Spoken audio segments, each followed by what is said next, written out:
Tem uma batida que todo mundo reconhece na hora, aquela suavidade, sabe? A bossa nova, a trilha sonora que o Brasil deu para o mundo. Mas por trás daquela melodia que a gente tanto ama, existe uma história de pura genialidade, de parceria e, infelizmente, de um esquecimento quase total. Olha, é só falar em bossa nova que o nome vem na cabeça de todo mundo, né? Tom Jobim. E, claro, com toda razão. Só que a história não está completa, porque do ladinho dele tinha uma outra mente igualmente brilhante, um parceiro fundamental cuja história, bom, raramente é contada. O nome dele era Newton Mendonça. O coautor, o parceiro, a outra metade da dupla que simplesmente revolucionou a música brasileira. E hoje a gente vai finalmente contar a história dele. Para a gente poder entender o gênio que foi o Newton, a gente precisa voltar um pouco no tempo para as origens dele, que foram marcadas por uma situação familiar, assim, bem única e cheia de desafios. Pensa só, de um lado, a rigidez, a disciplina do pai, que era militar, e do outro, o talento e a sensibilidade da mãe, Celeste, uma artista que tocava piano e violino. Essa dualidade, esse choque de mundos, esteve com ele a vida inteira. E é aqui que a história dele ganha um contorno bem dramático. Durante o Estado Novo, o pai do Newton foi preso por razões políticas. Então, para a família, ele estava ausente, era como se tivesse morrido. A mãe dele precisou matriculá-lo no colégio militar sob a condição de órfão de pai vivo. Era uma categoria que, na verdade, expunha a dificuldade financeira da família para pagar os estudos. E toda essa situação acabou desenhando o perfil do menino, né? Ele era calado, solitário, não se interessava muito por esportes, era visto pelos corredores da escola quase sempre com a sua gaita na boca. A música, desde muito cedo, já era o refúgio dele, a sua forma de se expressar. Foi na adolescência que a vida desse jovem solitário e musical mudou para sempre. Uma amizade que começou ali daria início a uma das parcerias mais importantes da história da nossa música.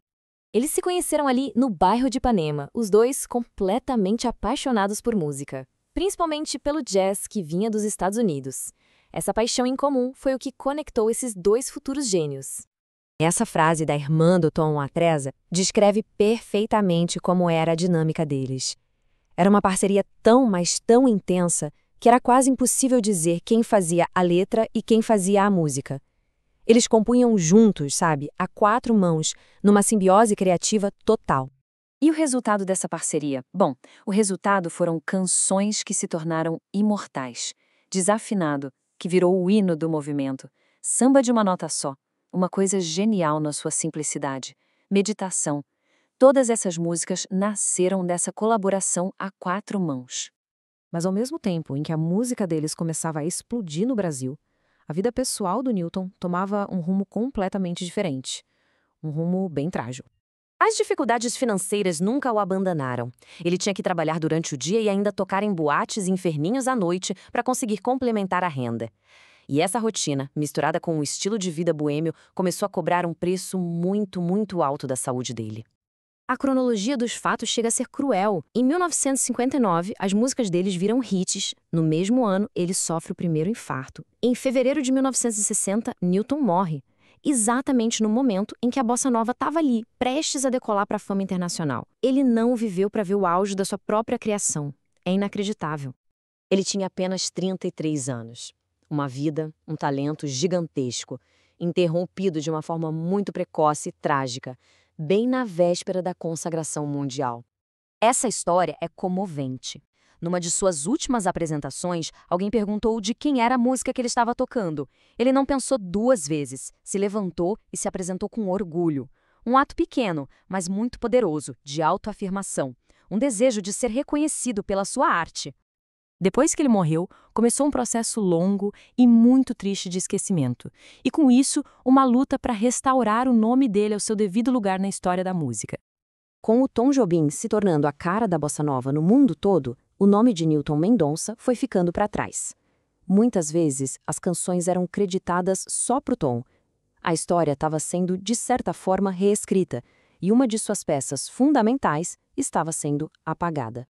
O jornalista Marcelo Câmara, que foi um dos grandes defensores do legado do Newton, resume isso de uma forma perfeita.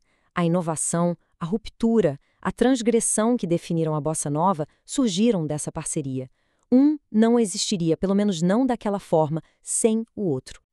E os fatos estão aí, na musicografia oficial. São 46 obras registradas e 18 delas em parceria com Tom Jobim. Os nomes estão lá, lado a lado, uma prova que não dá para negar dessa colaboração. Então, o ponto central é esse. A história precisa ser contada por inteiro. A bossa nova não foi a criação solitária de Tom Jobim. Ela foi o fruto de uma união de talentos.